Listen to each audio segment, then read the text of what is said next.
Everyone, welcome back to our YouTube channel medical and nurses hub. तो आज हम यहाँ पे बात करने वाले हैं 2000 MCQ सीरीज़ का जो सेकंड पार्ट है उसके बारे में। तो यहाँ पर जो भी लोग नए जुड़े हैं प्लीज़ चैनल को सब्सक्राइब करके बेल आइकन बटन को जरूर प्रेस करके रखें, जिससे कभी भी वीडियोस अपलोड हो आपको नोटिफिकेशन मिले और आप लोग वीडियोस को देख सकें। तो यहाँ पर लास्ट 2-3 वीडियोस से बहुत सारे लोगों का डाउट था कि जो स्क्रीन है वो फुल शो नहीं हो रही है। प्लीज़ जो भी लोग अब इस सीरीज़ को देखें ये चीज़ ज़रूर बताएं, क्योंकि ये जब हम टेस्टिंग करते हैं तो पूरा शो होगा, बट अपलोड होने के बाद थोड़ा सा वहाँ पर कुछ कट हो रहा था। तो इस वीडियो में आप लोग ये चीज़ ज़रूर बताएं। लास्ट सीरीज़ में एक क्वेश्चन आपके लिए दिया गया था कि trend nursing association of India was formed.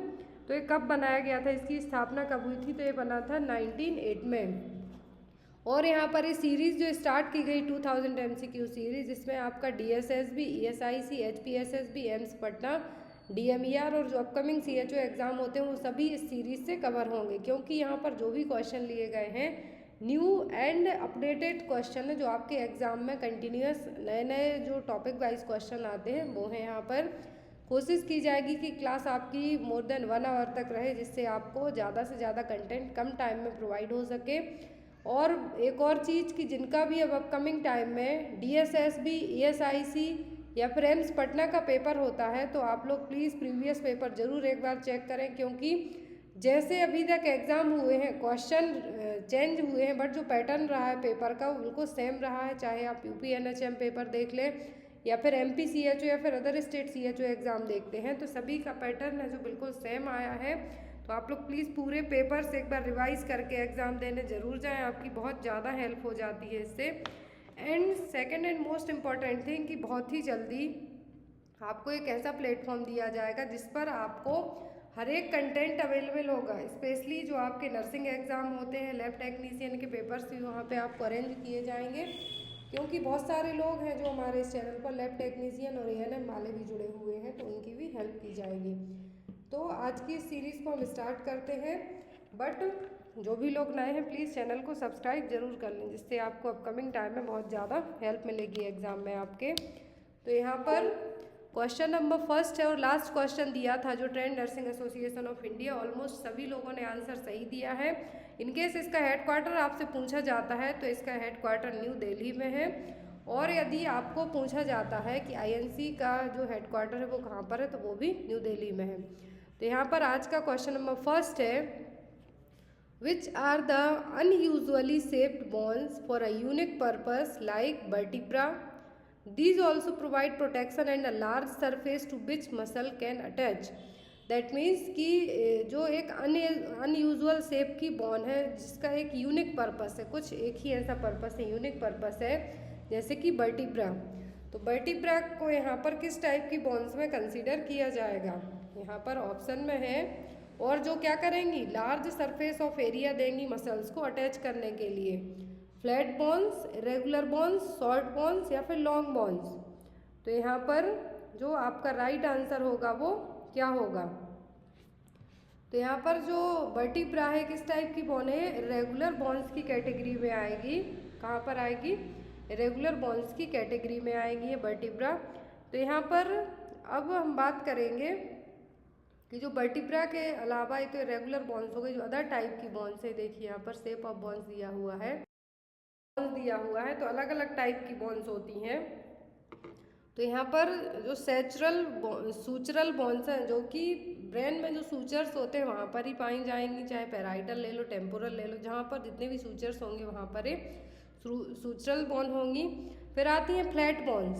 Flat bones है जो जनरली फ्लैट बोन्स, स्टर्नम है जो एक फ्लैट बोन की कैटेगरी में आ जाएगी। एंड लॉन्ग बोन्स में ह्यूमरस एंड फिबुला, टिबिया, ये सभी आ जाएंगी। इरेगुलर बोन्स में जो वर्टिब्रा है वो बस आएंगी। एंड सेस्मॉइड बोन में पटेला जो कि नी के यहाँ पर पाया जाता है, इसको नी कैप भी कहा जाता है। और शॉर्ट बोन्स में कार्पल बोन्स, मेटाकार्पल बोन्स है जो आएंगी। नेक्स्ट क्वेश्चन है यहाँ पर, which of the following joint is found in the wrist? इनमें से कौन सा जॉइंट है जो रिस्ट में पाया जाता है? ऑप्शन में है pivot joint, hinge joint, condyloid joint या फिर बॉल एंड सॉकेट जॉइंट। तो यहाँ पर अलग अलग टाइप के जॉइंट्स होते हैं जो कि अलग अलग जगह पर पाए जाते हैं। तो यहाँ पर जो रिस्ट में पाया जाने वाला जॉइंट है वो क्या है, कॉन्डिलॉइड जॉइंट। कौन सा जॉइंट है, कॉन्डिलॉइड जॉइंट। इस टाइप के जॉइंट्स क्या करते हैं, the condyloid joints are joints between an oval shaped, oval shape का जो बोन्स का एरिया रहेगा, जो कि वन बोन है, जो दूसरी बोन का जो एपिलेप्टिकल पार्ट होगा, कैविटी होगी, वहाँ पर अटैच होगी। ये देखिए यहाँ पर एक एग्जाम्पल के तौर पर कॉन्डिलॉइड जॉइंट है जो दिए हुए हैं, जो कि मेटा कार्पल फैलेंजियल और मेटाटार्सल फैलेंजियल जॉइंट्स हैं जो पाए जाते हैं। तो दो ये एग्जाम्पल आपको याद रखना है। कॉन्डिलॉइड जॉइंट कहाँ पर होते हैं, जनरली रिस्ट जॉइंट में पाए जाएंगे, और यहाँ पर एक बोन ओवल शेप रहेगी और जो कि दूसरा है जो एपिलेप्टिकल पार्ट होगा, कैविटी होगी, वहाँ पर ये अटैच होगी। फिर यहाँ पर अलग अलग टाइप के जॉइंट्स हैं। तो जो बॉल एंड सॉकेट जॉइंट है कहाँ पर पाया जाता है, शोल्डर जॉइंट्स हो जाएगा। हिंज जॉइंट है जो एल्बो जॉइंट का एक एग्जाम्पल के तौर पर आ जाएगा। सैडल जॉइंट जनरली रिस्ट के यहाँ पर ही पाए जाते हैं, एंड कॉन्डिलॉइड जॉइंट भी रिस्ट के यहाँ पर प्रेजेंट होते हैं। जो ये सभी क्या है, साइनोवियल जॉइंट्स। साइनोवियल जॉइंट्स का मतलब होता है जो साइनोवियल फ्लूइड होता है, जो कि फ्रिक्शन के तौर पर हेल्प करता है जॉइंट्स में।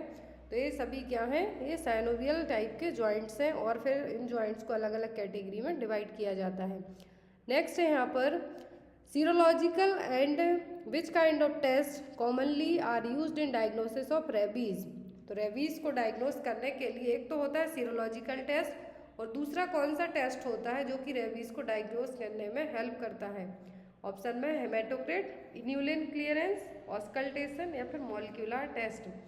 तो जो टेस्ट होता है रेबीज में, जो एंटीबॉडी चेक करने के लिए, रेबीज को डायग्नोस करने के लिए जो टेस्ट होगा वो क्या होता है, एक तो होता है सीरोलॉजिकल टेस्ट, दूसरा होता है मॉलिक्यूलर टेस्ट। मॉलिक्यूलर टेस्ट है जो किया जाता है, क्यों किया जाता है, जिससे आपको पता चल जाए कि किस टाइप की जो रेबीज में जो एंटीबॉडीज़ बनती है, नेग्री एंटीबॉडीज़ नेग्री एंटीजन बन रहे हैं बॉडी में, तो वो कितने हैं या फिर उनका जो कैपेसिटी है, वो सभी चीज़ों को फाइंड आउट करने के लिए सीरोलॉजिकल टेस्ट के साथ साथ मॉलिक्यूलर टेस्ट भी परफॉर्म किया जाता है। एक क्या करेगा, स्पेसिफिक बायोमार्कर के तौर पर काम करेगा, और रेबीज में जो नेग्री बॉडीज़ होती हैं उसको फाइंड आउट करने के लिए मॉलिक्यूलर टेस्ट है जो परफॉर्म किया जाता है। रेबीज़ का 2 से 3 क्वेश्चन आपको एग्जाम में आते हैं। रेबीज़ एक तो इन्फेक्टेड एनिमल के बाइट करने से होगा, काटने से, कैट डॉग हो सकते हैं। इंडिया में मोस्टली रेबीज़ है जो कैट या फिर डॉग बाइट के कारण ही होता है।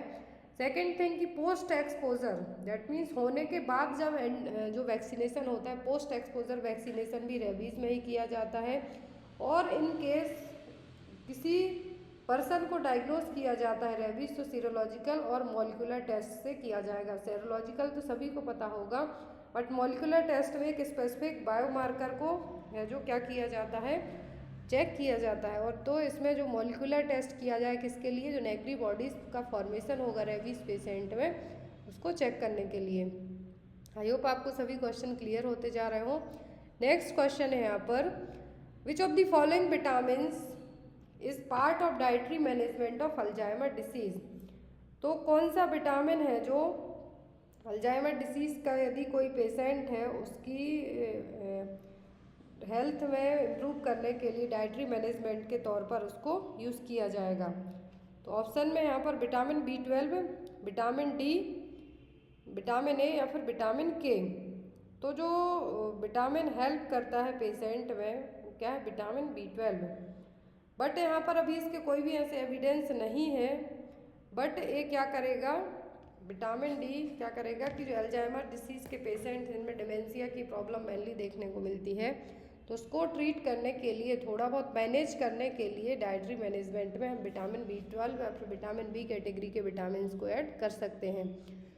नेक्स्ट है यहाँ पर, the gene encoding for calf stomach chymosin cloned and expressed in an industrial strain of Clonomyces lactis that had been used for many years in the same production of food ingredients। तो यहाँ पर एक gene encoding होगी जो कि stomach chymosin को cloning करने के लिए या फिर जो इंडस्ट्रियल स्ट्रेन है क्लोवेनोमाइकस लैक्टिस, इसके लिए किया जाता है। और ये बहुत लंबे टाइम से जो भी फूड इंग्रेडिएंट्स होते हैं उनको सेम प्रोडक्शन और सेम फूड इंग्रेडिएंट्स पर भी यूज़ किया जाता है। तो ये है क्या, प्रोटोजोअन, वायरस, बैक्टीरियम या फिर ईस्ट। तो ये जीन इनकोडिंग होती है, किसके लिए होती है? ईस्ट के लिए। जो हम फर्मेंटेशन की प्रोसेस करते हैं, बहुत सारे ऐसे फूड आइटम्स होते हैं, बहुत सारी ऐसी फूड इंग्रेडिएंट्स होते हैं जिनको फर्मेंट किया जाता है, तो ईस्ट की ज़रूरत पड़ती है। तो नाउअडेज अभी मार्केट में पैकेट और सैचेट के फॉर्म में भी अवेलेबल हो जाता है ईस्ट।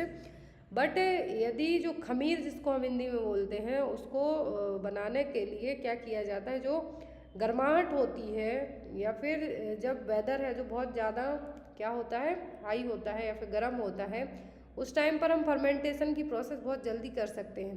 तो ये फर्मेंटेशन की प्रोसेस कौन करता है? इसमें होता है ईस्ट का फॉर्मेशन होगा। तो इसीलिए यहाँ पर ईस्ट को बहुत लंबे टाइम से सेम प्रोडक्शन और सेम फूड इंग्रेडिएंट्स पर भी इसको यूज़ किया जाता है। तो ये क्या है? जीन इनकोडिंग की एक प्रोसेस होती है जिसमें ईस्ट का फॉर्मेशन किया जाता है।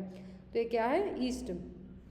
Next is in 1847 established the first laboratory devoted to experimental pharmacology in the basement of his home in Dorpat, which is known as the cradle of experimental pharmacology। तो यहाँ पर आपको बताना है कि क्रेडल ऑफ एक्सपेरिमेंटल फार्माकोलॉजी के नाम से किसको जाना जाता है, जो कि 1847 में बनाया गया था। पहली लेबोरेटरी थी जो कि एक्सपेरिमेंटल फार्माकोलॉजी के लिए बनाई गई थी। तो ये किसने बनाई थी, या फिर आप ये भी कह सकते हैं, तो ऑप्शन में क्लाउड बर्नार्ड, रोडोल्फ पुचेम, फ्रांकोइसिस मैग्नाइट या फिर जॉन जे एबेल। तो ये जो एक्सपेरिमेंटल फार्माकोलॉजी या फिर क्रेडल ऑफ एक्सपेरिमेंटल फार्माकोलॉजी और एक्सपेरिमेंटल फार्माकोलॉजी है, इसको किसने बनाया था? पहली लेबोरेटरी थी ये, तो ये बनाई थी रोडोल्फ पुचेम ने। ये जितने भी क्वेश्चन हैं आपके न्यू एंड ऐसे क्वेश्चन हैं जो आपके अपकमिंग एग्जाम में बहुत ही अच्छे से प्रेजेंट किए जा सकते हैं। नेक्स्ट है यहाँ पर, which of the following method is used for examination of unstained living micro organism. Example के तौर पर है यहाँ पर ट्रिप्नोमा पैलिडियम। तो इनमें से कौन सी मेथड है जो अनस्टैंड लिविंग माइक्रो ऑर्गेनिज्म जैसे कि ट्रिप्नोमा पैलिडियम, इसको फाइंड आउट करने के लिए यूज़ की जाएगी? ऑप्शन में dark ground illumination, polarizing microscope, filters या फिर कंडेंसर जिसको हम कहते हैं। तो ट्रिप्नोमा पैलिडियम का जो अनस्टैंड लिविंग माइक्रो ऑर्गेनिज्म है, इसमें कौन सी मेथड है जो यूज़ की जाएगी? तो वो कि dark ground illumination. Dark ground microscope जो डार्क ग्राउंड एल्यूमिनेशन है, जो एक मोस्ट स्पेसिफिक और सेंसिटिव टेक्निक है सिफिलिस को डायग्नोस करने के लिए, जिसमें जो प्रिजम्पटिव डायग्नोसिस होगा सिफिलिस का, वो है जो पता कर पाएंगे कि जो एंटीबॉडीज है सिफिलिस होने के पहले ही डेवलप हो रही हैं या नहीं। इनको हम फाइंड आउट कर सकते हैं किसके थ्रू? डार्क ग्राउंड एल्यूमिनेशन या फिर डार्क ग्राउंड माइक्रोस्कोपी। और ये टेस्ट है जो डार्क ग्राउंड एल्यूमिनेशन किसके लिए किया जाता है? ट्रिप्नोमा पैलिडियम जो बैक्टीरिया है सिफिलिस का पॉजिटिव एजेंट है, उसको फाइंड आउट करने के लिए। नेक्स्ट इज व्हाट इज और are generally located close to the nucleus. तो सेल्स हमने पढ़ा है, तो सेल्स में न्यूक्लियस के पास है जो क्या रहता है सबसे पास में? Cytoskeleton, mitochondria, lysosomes, Golgi apparatus. तो यहाँ पर सेल्स में हमने बहुत सारे क्वेश्चन पढ़े हैं। तो सेल्स में से पूछा है कि न्यूक्लियस रहता है जो केंद्र जिसको कहते हैं हम, तो वहाँ पर सबसे पास में क्या होता है? तो गोल्जी बॉडी और गोल्जी एपरेटस है जो इसके सबसे पास में होता है। देखिए यहाँ पर सेल्स का स्ट्रक्चर दिया हुआ है कि सबसे पास में क्या होता है। सेल्स से आपको, यदि आपको लगता है कि सेल्स से क्वेश्चन नहीं आते एग्जाम में, तो सेल्स जो टॉपिक है इसमें से एटलीस्ट 20 से 30 क्वेश्चन तक बनते हैं आपको, जो कि आपको बहुत ही जल्दी हर एक टॉपिक वाइज है, जो छोटे छोटे टॉपिक होते हैं जिनसे बहुत सारे क्वेश्चन एग्जाम में आते हैं, तो वो आपको प्रोवाइड करवाए जाएंगे। और जो हमारा ऐप रहेगा, जो प्लेटफॉर्म रहेगा, उसमें आपको इसकी जो मॉडल पेपर वाइज है जो सभी चीज़ें रखी जाएंगी। तो यहाँ पर सेल्स में से जो क्वेश्चन आपको बनते हैं, तो यहाँ पर क्वेश्चन था कि न्यूक्लियस के सबसे पास क्या होता है? तो गोल्जी बॉडीज हैं जो गोल्जी एपरेटस है जो सबसे पास में है जो न्यूक्लियस के पाए जाते हैं। देन माइटोकॉन्ड्रिया भी है, रफ एंडोप्लाज्मिक रेटिकुलम। और जितने भी सेल्स के जो यहाँ पर स्ट्रक्चर में नाम दिए हुए हैं, इनमें से एक ना एक क्वेश्चन आपको जरूर एग्जाम में आता है। नेक्स्ट है यहाँ पर the world health organization defined health as a, तो WHO के अकॉर्डिंग हेल्थ की डेफिनेशन पूछी है। तो ऑप्शन में एब्सेंस ऑफ डिसीज और infirmity, A state of complete physical, mental and social well-being and not merely the absence of disease or infirmity, या फिर the capacity of individuals to remain disease free or to be muscular and in the proper BMI range। तो ये सभी को पता है कि world health organisation के अकॉर्डिंग, WHO के अकॉर्डिंग जो हेल्थ की डेफिनेशन है वो क्या है, तो वो है state of complete physical, mental and social wellbeing and not merely the absence of disease और इन्फर्मिट्री। तो ये क्या हो गई, हेल्थ की डेफिनेशन हो गई। अब बात आती है वर्ल्ड हेल्थ डे की, जो हर साल एग्जाम में आपको आता है। तो वर्ल्ड हेल्थ डे कब मनाया जाता है, 7 अप्रैल को। क्यों मनाया जाता है, क्योंकि इसी दिन 7 अप्रैल 1948 को 1948 में WHO की स्थापना की गई थी, और उसी के तौर पर जब से हम वर्ल्ड हेल्थ डे को सेलिब्रेट करते हैं। अब वर्ल्ड हेल्थ डे की थीम जरूर एग्जाम में आती है, तो इस साल की थीम थी building a fairer and healthier world. क्या थी, building a fairer and healthier world. और 2022 की जो थीम है, अभी तक 2022 की थीम को डिसाइड नहीं किया गया है, बट जो हर साल हम बनाते हैं, तो आपको अभी 2021 की ही याद रखनी है, building a fairer and healthier world. और 7 अप्रैल को हम हर साल क्या मनाते हैं, वर्ल्ड हेल्थ डे। थीम और WHO की स्थापना का ही हेडक्वार्टर जनेवा में। तो बेसिक से क्वेश्चन है WHO को लेके जो एग्जाम में आपके आते हैं। Next is which of the following is the benefit of automated dispensing machine in hospital. तो ऑटोमेटेड डिस्पेंसिंग मशीन का हॉस्पिटल में क्या है जो एक इम्पॉर्टेंट रोल होगा। Prescribe medicine automatically, dispenses the bill, allow continuous time tracking of inventory, या फिर creates wait list of patient in a hospital. तो यहाँ पर जो मशीन है, ऑटोमेटिक डिस्पेंसिंग मशीन होती है हॉस्पिटल में, बहुत सारे बड़े बड़े हॉस्पिटल होते हैं, वहाँ पर इसको रखा जाता है। तो ये जो ऑटोमेटिक डिस्पेंसिंग मशीन होती हैं क्या करती हैं कि जो टाइम ट्रैकिंग ऑफ इन्वेंट्री का मतलब है यहाँ पर कि कंटिन्यूसली यहाँ पर मैन पावर की ज़रूरत पड़ेगी बट कम पड़ेगी, बट ये क्या करेंगी, डिटेल में जो भी लिस्ट होगी, जो भी हॉस्पिटल में बेड हैं, कितने बेड हैं, कितने सिरिंज, इन सभी की लिस्ट है, ये मशीन है जो प्रिपेयर करके रखेंगी, इससे कम टाइम में सभी चीज़ों का है जो पता चल जाएगा। तो डिस्पेंसिंग मशीन का क्या बेनिफिट होगा हॉस्पिटल में कि it allows continuous time tracking of inventory. Time के अकॉर्डिंग कितनी चीज़ों हैं जो हैं अभी अवेलेबल, देन आफ्टर किसकी ज़रूरत पड़ेगी, ये सभी चीज़ों का हिसाब किताब ऑटोमेटिक डिस्पेंसिंग मशीन है जो रख सकती है। Next is the nursing process function as a systematic guide to client centred care with 5 sequential steps. These are the assessment, diagnosis, implementation and evaluation. तो यहाँ पर नर्सिंग प्रोसेस के 5 सिस्टमेटिक और सिक्वेंशियल स्टेप होते हैं, तो उनमें से आपको 4 बताए हुए हैं, एक और बताना है। ऑप्शन में centralization, division of work, controlling या फिर प्लानिंग। एक और चीज़ आप याद रखें कि जो नर्सिंग प्रोसेस के यहाँ पे स्टेप दिए हुए हैं, इनका सीक्वेंस आपको एग्जाम में आ सकता है कि फर्स्ट क्या होगा, सेकंड, थर्ड और फोर्थ, फिफ्थ क्या होगा। तो टोटल 5 सिक्वेंशियल स्टेप होते हैं। फर्स्ट वन इज असेसमेंट, जिसमें हम पूरा डेटा कलेक्ट करेंगे। सेकेंड इज डायग्नोसिस, जिसमें क्या प्रॉब्लम है वो है जो फाइंड आउट की जाएगी। थर्ड आता है प्लानिंग, कि जो प्रॉब्लम है, डायग्नोसिस बनाया गया है, उस डायग्नोसिस के तौर पर आप उस पेशेंट की कैसे केयर कर पाएंगे, और आपने जो गोल बनाए हैं, प्लानिंग की है, तो आप उसको इम्प्लीमेंटेशन कैसे करेंगे, और जब आपने यदि इम्प्लीमेंटेशन किया है तो उसका इवैल्यूएशन किस टाइप से निकलेगा। ये सभी चीज़ें किसमें की जाती हैं, नर्सिंग प्रोसेस के जो 5 स्टेप होते हैं, सिक्वेंशियल स्टेप हैं, जो कि एक के बाद एक किए जाते हैं। ऐसा नहीं है कि आप सीधा डायग्नोस बना दें, पहले असेसमेंट किया जाएगा, डायग्नोसिस होगा, प्लानिंग होगा, इम्प्लीमेंटेशन होगा, एंड देन आफ्टर इवैल्यूएट किया जाएगा कि आपने जितनी भी केयर की है उसके क्या रिजल्ट है जो आए हैं। तो यहाँ पर जो राइट आंसर होगा वो क्या होगा, D, planning. Next is which of the following is a nursing intervention for a patient in pen. तो यदि कोई पर्सन है, पेशेंट है, उसको पेन है, तो कौन सा है जो नर्सिंग इंटरवेंशन यहाँ पे सही होगा।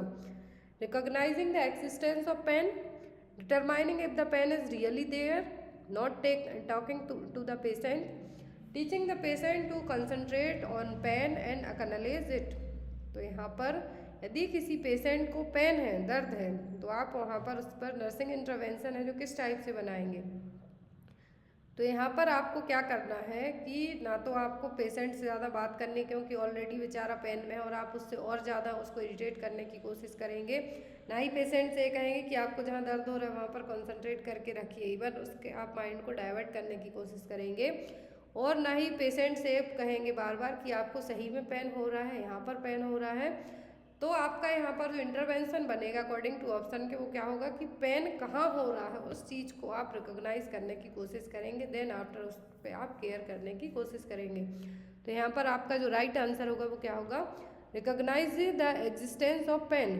क्या होगा यहाँ पर, recognize the existence of pain. तो यहाँ पर पेन मैनेजमेंट को लेके एग्जाम में क्वेश्चन जरूर आते हैं, तो आपको उन चीज़ों के लिए भी एक बार चेक कर लेना है। जनरली पेन मैनेजमेंट की स्टेज आती हैं और जो स्केल है वो कैसे हम पेन को चेक कर सकते हैं, या फिर किस स्टेज तक पेन है तो आप रिलीफ उसको कैसे करेंगे, केयर कैसे करेंगे। तो पेन मैनेजमेंट में से बहुत सारे क्वेश्चन एग्जाम में आते हैं, तो आप एक बार सभी क्वेश्चन रिवाइज कर लें। ऑलरेडी आपको चैनल पर पढ़ाए जा चुके हैं, बट फिर भी आपको एक बार ज़रूरत है, क्योंकि बहुत सारे लोग बहुत सारे क्वेश्चंस को रॉन्ग करके भी आते हैं एग्जाम में। नेक्स्ट है यहाँ पर, when providing care for a patient with an autism spectrum disorder. यदि किसी पेशेंट जो कि ऑटिज्म स्पेक्ट्रम डिसऑर्डर की सिचुएशन का पेशेंट है, तो आप उसको किस टाइप की केयर देंगे। तो पहले मैं आपको बता दूं कि ऑटिज्म स्पेक्ट्रम डिसऑर्डर है, जो कि कंडीशन है एक ब्रेन डेवलपमेंट की, जिसमें क्या होगा कि पेशेंट जो भी चीज़ें परसीव कर रहा है, सोशलाइज नहीं हो पा रहा है दूसरों से, सोशल इंटरेक्शन उसका कम्युनिकेशन प्रॉपर नहीं है, रिपीटेटिव बिहेवियर है कुछ चीज़ों में, तो वो क्या होगा, ऑटिज्म स्पेक्ट्रम डिसऑर्डर। उसमें वो पर्सन बेचारा कुछ नहीं कर सकता क्योंकि उसको ब्रेन से रिलेटेड प्रॉब्लम है। बट एज अ नर्स आप उसकी किस तरीके से केयर करेंगे यदि कोई पेशेंट ऑटिज्म स्पेक्ट्रम डिसऑर्डर का है। तो ऑप्शन है, inquire what the medication that the patient has been administered, ask a question about the problem that patient create, recognize and convey appreciation for the healthcare milestone that he or she has achieved, और probe the psychological condition of the caregiver। तो यहाँ पर यदि आप care provide कर रहे हैं किसी ऑटिज्म स्पेक्ट्रम डिसऑर्डर के पर्सन को केयर देते हैं, तो आपको क्या करना है कि जो भी जितना भी वो बोल पा रहा है हेल्थ केयर वर्कर से, आपको उसके काम के लिए उसको अप्रिसिएट करना है कि आपने अच्छा किया, और उसने जो भी कुछ कहा है किया है उसको आपके लिए उसको अप्रिसिएट भी करना है, ताकि वो आगे अपनी जो प्रॉब्लम है उसको सुधारने की कोशिश करे। ना कि आप उसको मेडिकेशन बार बार बताएंगे या फिर उसने क्या प्रॉब्लम क्रिएट की है, क्योंकि वो ऑलरेडी परेशान है और उसको ये जो प्रॉब्लम है उस पर उसका खुद का कुछ ऐसे कंट्रोल नहीं है। वो जितना जो भी बोल पा रहा है, कन्वे कर पा रहा है, रिकॉग्नाइज कर पा रहा है, उन सभी चीज़ों के लिए आपको उसको क्या करना है, अप्रिसिएट करने की कोशिश करना है। Next is, common example of patient with linguistic disabilities includes which of the following. Linguistic disabilities का मतलब है लैंग्वेज रिलेटेड प्रॉब्लम। क्या है, लैंग्वेज रिलेटेड प्रॉब्लम, या फिर जब बोलने में कुछ प्रॉब्लम हो, वो चीज़ें आएंगी किसमें, लिंग्विस्टिक डिसेबिलिटीज़ में। तो यहाँ पर आपको बताना है कि लिंग्विस्टिक डिसेबिलिटीज़ इनमें से कौन सी है। ऑप्शन में है congenital defect such as cleft palate, tuberculosis, adenovirus infection, या फिर एसिनेक्टोबैक्टर इन्फेक्शन। लिंग्विस्टिक डिसेबिलिटीज़ हैं किसी पर्सन में, तो जो लिंग्विस्टिक में एफेजिया आ जाएगा, डिसअर्थ्रिया आ जाएगा, जिसमें बोलने में प्रॉब्लम हो रही है उस पर्सन को। तो यहाँ पर कहा है लिंग्विस्टिक डिसेबिलिटीज़, तो एक कौन सी है, तो ये है congenital defect such as the cleft palate. इसमें आपको प्रॉब्लम हो सकती है, बाकी अदर में नहीं होगी। Next is dyspnea is an uncomfortable. Option में stiff neck, pain in the chest, movement of thorax, या फिर अवेयरनेस ऑफ ब्रीदिंग। डिस्निया में क्या अनकम्फर्टेबल होगा, आपकी सांसें, डिफिकल्टी इन ब्रीदिंग। तो यहाँ पर आपका आंसर क्या होगा, awareness of breathing. Next is an important responsibility of nurses involve in the delivery of chemotherapy is to ensure that. तो यदि एज अ नर्स आप किसी पर्सन में कीमोथेरेपी देते हैं, कीमोथेरेपी हो रही है उस पर्सन की, तो आपको क्या चीज़ें हैं जो इंश्योर करना है, एक बार चेकलिस्ट करना है। ऑप्शन में है the patient's family member are present every time the drug are administered, the correct dose drug are administered by the correct route to the right patient, the doctor should be present at the time of drug administration, या फिर the patient is not feeling pain. यदि किसी person में आप chemotherapy देते हैं तो simple सा क्वेश्चन है कि आप क्या करेंगे। तो इस टाइप की या फिर कोई अदर भी पेशेंट में आप केयर करते हैं और इस टाइप का क्वेश्चन आपको आता है, तो ऐसे केस में आपको right dose, right drug, right patient and right route है जो चूज़ करना होगा। तो यहाँ पर जो ऑप्शन है आपका वो क्या है, बी ऑप्शन, कि पेशेंट को आपके लिए करेक्ट डोज और जो ड्रग दे रहे हैं डोज का वो राइट रूट से और राइट पेशेंट को ही देना है, ना कि किसी दूसरे पेशेंट को देना है। तो सिंपल क्वेश्चन था कि right dose, drug, route and right patient है जो आपको यहाँ पे चूज़ करना होगा। Next is includes inspection and palpation. तो इनमें से क्या है जिसमें पाल्पेशन और इंस्पेक्शन दोनों किया जाएगा, पेपिस्नियर, इकोकार्डियोग्राफी, थोरासिंथेसिस या फिर एनोरेक्टल एग्जामिनेशन। तो इंस्पेक्शन और पाल्पेशन है किसमें किया जाएगा, एनोरेक्टल एग्जामिनेशन में। Next is pupil over the age of 100 years are categorized as. तो जिसकी एज 100 साल से ज़्यादा हो जाती है वो किस कैटेगरी में रखे जाएंगे, 90 to 100 ईयर, ओवर 100, 85 to 89 या फिर 79 to 84। तो कितनी है, ओवर 100 है, तो ये किस में जाएंगे, ओवर 100 में ही जाएंगे। जिनकी एज 100 साल से ज़्यादा है तो किस कैटेगरी में आएंगे, ओवर 100 में। Next is in geriatric nursing care provider focus on. Geriatric nursing में, जीरियाट्रिक में क्या होता है, जो ओल्ड एज पीपल होते हैं उनकी केयर की जाती है। तो यहाँ पर किस चीज़ पर जो केयर प्रोवाइडर किस चीज़ पर फोकस करेगा, making the elderly aware about their age related problems, sympathising with old age patient by reminding of their conditions, long term management of chronic condition या फिर making patient dependent on the care giver. तो यदि आप geriatric nursing के तौर पर काम करते हैं, केयर कर रहे हैं किसी पर्सन की, तो आपका जो मेन फोकस होगा किस पर होगा, कि पेशेंट को जो लॉन्ग टर्म से प्रॉब्लम है उसको मैनेज करने की कोशिश करेंगे। तो राइट आंसर क्या होगा, C, long term management of chronic condition. आप उस पेशेंट को उसकी कंडीशन से वो ऑलरेडी अवेयर है कि उसको क्या प्रॉब्लम है, तो बार बार उसको ये चीज़ नहीं बताना है, ना ही पेशेंट को सिंपैथी देना है। क्योंकि आप यदि उसको सिंपैथाइज करेंगे कि उसकी जो कंडीशन है उसके प्रति आपको और ज़्यादा सिंपैथी देते हैं, आप उस पर सद्भावना दिखाते हैं, तो ऐसा आपको नहीं करना है और ना ही पेशेंट को पूरे तरीके से केयर गिवर पर डिपेंडेंट बनाना है।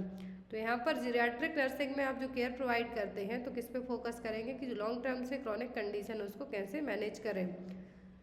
Next is which of the following is the cause of inflammation of urethra.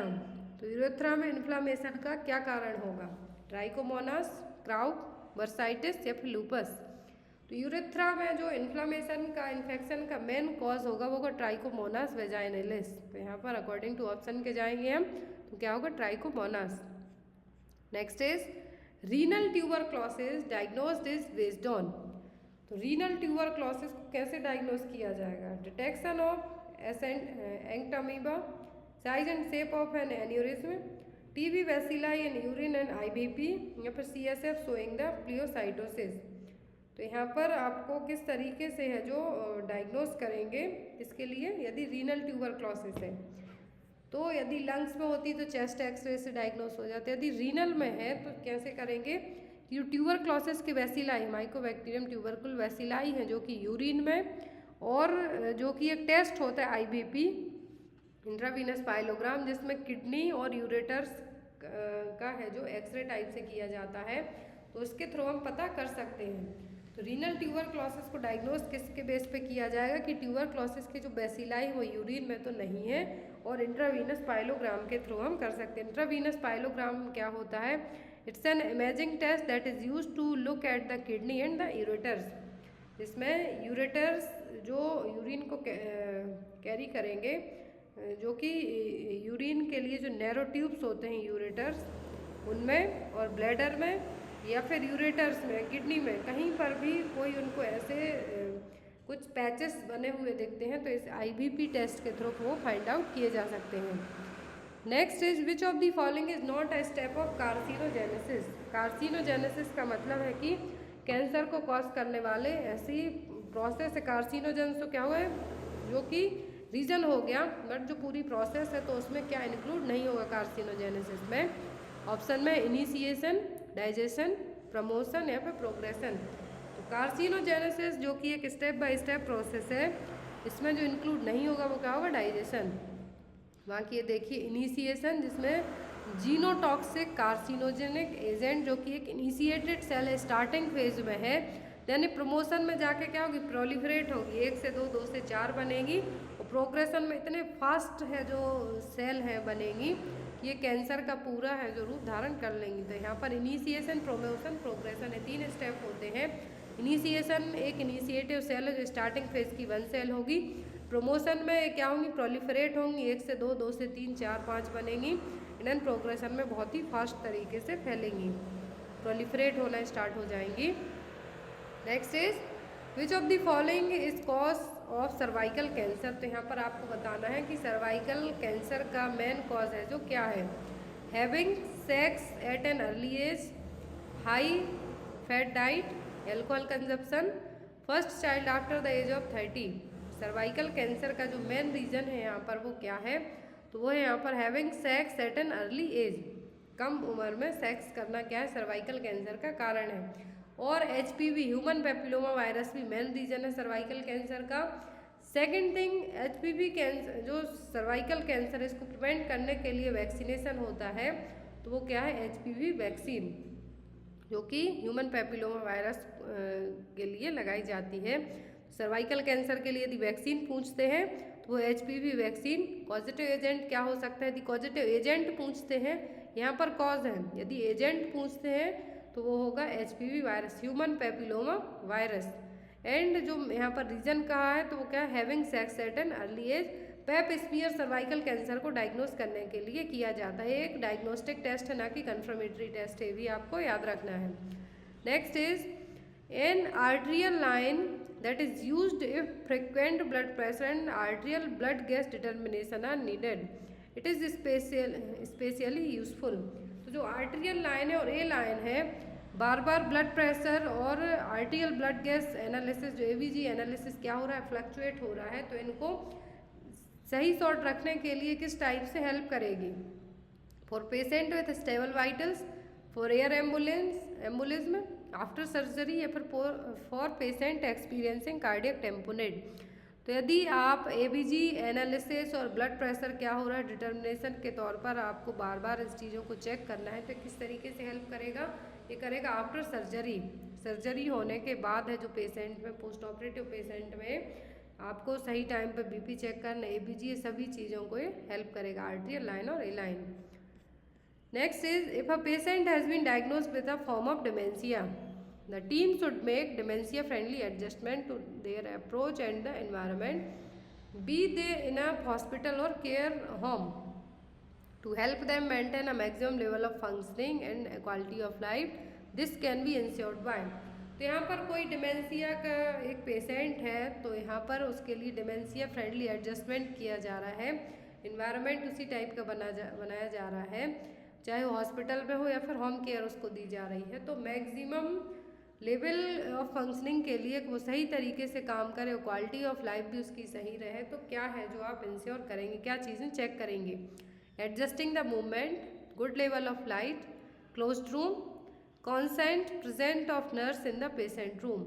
तो यहाँ पर डिमेंशिया के पेशेंट में आप उसके मूवमेंट को एडजस्ट करने की कोशिश नहीं करेंगे, क्योंकि वो खुद से अपनी ये सब चीज़ें, बेसिक चीज़ें कर पाएगा, ना ही उसको क्लोज रूम में रखेंगे और डिफ़िकल्टी हो जाएगी, ना ही एक नर्स उसके पास हमेशा रहेगी, अदरवाइज पेशेंट और इरिटेट होना स्टार्ट हो जाएगा। तो ऐसे केस में आपको क्या करना है कि जो लाइट है, गुड लेवल ऑफ लाइट, ताकि वो अच्छे से सभी चीज़ों को देख सके, उसको जितना जो भी याद है वो उन सभी चीज़ों को कर सके। तो यहाँ पर ऐसे केस में यदि डिमेंशिया का पेशेंट है, उसकी maximum level of functioning and quality of life को बेटर करने के लिए क्या करेंगे आप कि प्रॉपर लाइटनिंग का है, जो प्रॉपर लाइटनिंग उसके रूम में रखेंगे। तो यहाँ पर आंसर क्या होगा आपका, good level of light.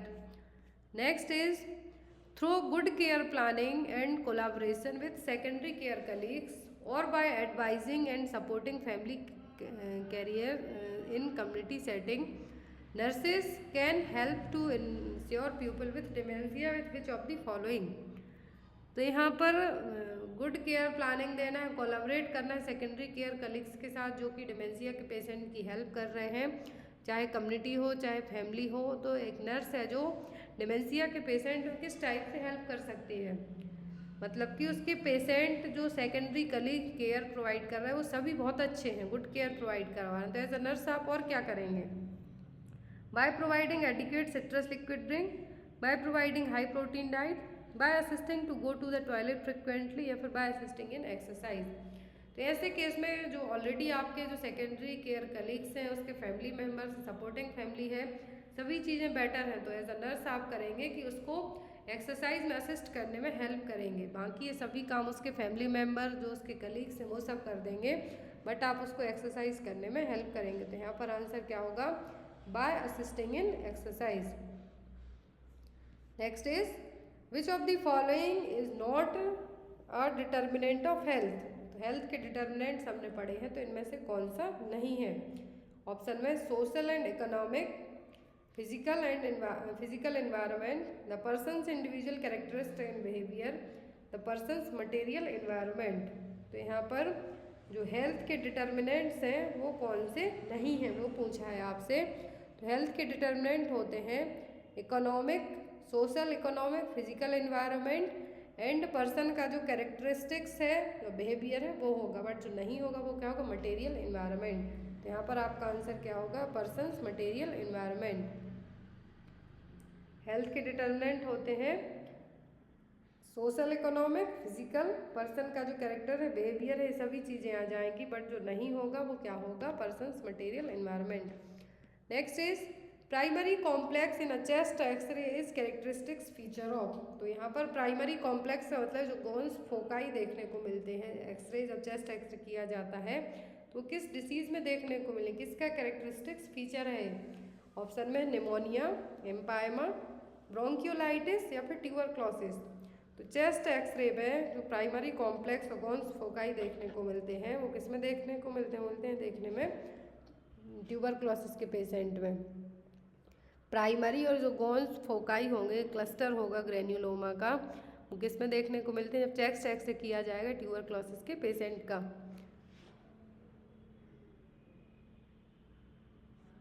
Next is which of the following is not an objective of epidemiology.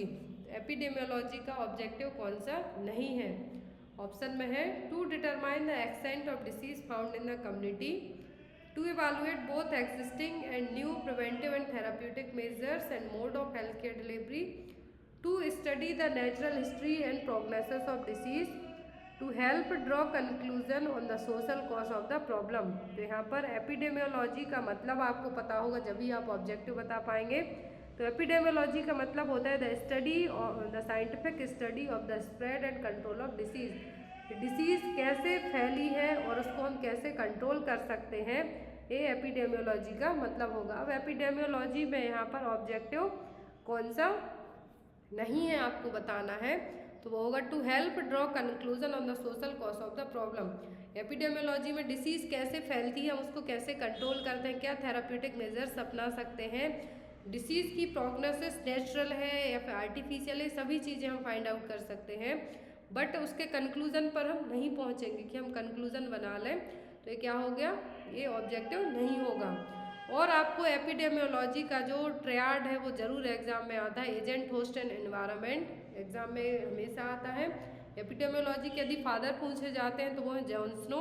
Exam में एपिडेमियोलॉजी के फादर जरूर आते हैं, तो वो है जॉन स्नो, आपको याद रखना है। एंड एपिडेमियोलॉजिकल ट्रियाड आता है, तो agent, host and environment. Objective में आपको तब पता होगा जब आपको एपिडेमियोलॉजी के बारे में पता होगा। तो एपिडेमियोलॉजी में डिसीज़ का कॉज क्या है, कैसे स्प्रेड हुई है और कैसे हम इसको प्रिवेंट और ट्रीट कर सकते हैं, केयर कर सकते हैं, तो ये एपिडेमियोलॉजी में आ जाएगा। बट जो सोशल कॉज ऑफ प्रॉब्लम है इसमें नहीं आएगा। Next is what describe family profile which explain all the needs and health problem in the family. तो कैसे हम फैमिली में क्या जो फैमिली प्रोफाइल है उसमें क्या ज़रूरतें हैं, क्या हेल्थ प्रॉब्लम है, कैसे पता चलेंगी? नर्सिंग डायग्नोसिस से, हेल्थ असेसमेंट से, इम्प्लीमेंटेशन ऑफ हेल्थ रिजाइम से, फिर review of family health record से। तो फैमिली का जो प्रोफाइल है हमने सभी चीज़ें एक्सप्लेन की, उनकी नीड्स क्या है, हेल्थ प्रॉब्लम्स क्या है, तो कैसे फाइंड आउट होंगी? नर्सिंग डायग्नोसिस से। Next is which of the following is not a principle of family health nursing. तो फैमिली हेल्थ नर्सिंग का प्रिंसिपल कौन सा नहीं है? ऑप्शन में है selective service provision, proper maintenance of records and reports, maintain good interpersonal relations या फिर प्रोवाइड कंटिन्यूअस सर्विस। तो प्रिंसिपल है जो फैमिली हेल्थ नर्सिंग का वो नहीं है, वो क्या है सिलेक्टिव सर्विस प्रोविज़न। किसी एक पर्सन को आपको केयर नहीं देना है, बाकी फैमिली में जितने भी लोग हैं सभी को प्रॉपर तरीके से केयर देना है, उनका रिकॉर्ड रिपोर्ट मेंटेन करके रखना है, उनसे प्रॉपर इंटरपर्सनल रिलेशनशिप भी मेंटेन करके रखना है, कंटिन्यूअस सर्विस देना है। बट यहाँ पर जो क्या सिलेक्टिव सर्विस प्रोविज़न वो नहीं है। Next is which is a painful skin rashes caused by the same virus that cause the chicken pox. तो चिकन पॉक्स का जो वेरिसेला वायरस है उसी के द्वारा ये सेम सिचुएशन भी डेवलप होगी जिसमें पेनफुल स्किन रैसेस होंगे। तो वो क्या है? ऑप्शन में है यहाँ पर सिग्नोलिस, रूबेओला, रोटावायरस या फिर सिग्नल्स। तो यहाँ पर जो पेनफुल स्किन रैसेस देखने को मिलेंगे जिसको हर्पीस जूस्टर भी हम कहते हैं, याद रखना है आपको, हर्पीस जूस्टर। हर्पीस जूस्टर और चिकन पॉक्स दोनों का सेम वायरस है, क्या है? वेरिसेला। तो किसके क्या है? तो सिग्नल्स। इस डिसीज़ का नाम क्या रखा गया है यहाँ पर? सिग्नल्स, जिसको हर्पीस जूस्टर के नाम से भी हम जानते हैं। और चिकन पॉक्स का जो पॉजिटिव एजेंट है वही सेम पॉजिटिव एजेंट किसके लिए भी है? वो है सिग्नल्स और हर्पीस जूस्टर के लिए। तो हर्पीस जूस्टर में यहाँ पर स्किन पर जनरली अंडर आर्म्स के यहाँ पर बैक साइड में ये यहाँ पर कुछ क्या होंगे? स्किन रैसेस होंगे, फीवर रहेगा आपको, नोजिया वॉमिटिंग भी होगा, डायरिया भी होगा। बॉडी के एक साइड में जो कि पेन सेंसेशन जो यहाँ पर क्वेश्चन में दिया है, पेनफुल स्किन रैसेस आ जाएंगे। तो ये सभी क्या हैं? चिकन पॉक्स और हर्पीस जूस्टर के, सॉरी, चिकन पॉक्स को कॉज करता है जो एजेंट वायरस वेरिसेला, वही से सिग्नल्स या फिर हर्पीस जूस्टर का कारण बनता है। Next is what is a development disorder of the enteric nervous system characterized by the absence of ganglion cells in the submucosal and mesenteric plexus. तो कौन सा डेवलपमेंटल डिसऑर्डर है एंट्रिक नर्वस सिस्टम का जिसमें गैंग्लियोनिक सेल्स हैं जो absent होती हैं? ऑप्शन में है gastroesophageal reflux disease, Hirschsprung's disease, congenital diaphragmatic hernia या फिर cleft lip and cleft palate. तो ये जो डिसऑर्डर है यहाँ पर एंट्रिक नर्वस सिस्टम का है जिसमें गैंग्लियोनिक सेल्स एब्सेंट होंगी। तो ये कौन सा है? हिरस्प्रिंग्स डिसीज और मेगाकोलोन। क्या है? मेगाकोलोन और हिरस्प्रिंग्स डिसीज, इसमें गैंग्लियोनिक सेल्स है एब्सेंट होंगी। तो यहाँ के आगे के क्वेश्चन हम नेक्स्ट वीडियो में देखेंगे। सो आई होप आपको वीडियो अच्छा लगा हो तो लाइक करके अपने फ्रेंड्स के साथ ज़रूर शेयर करें।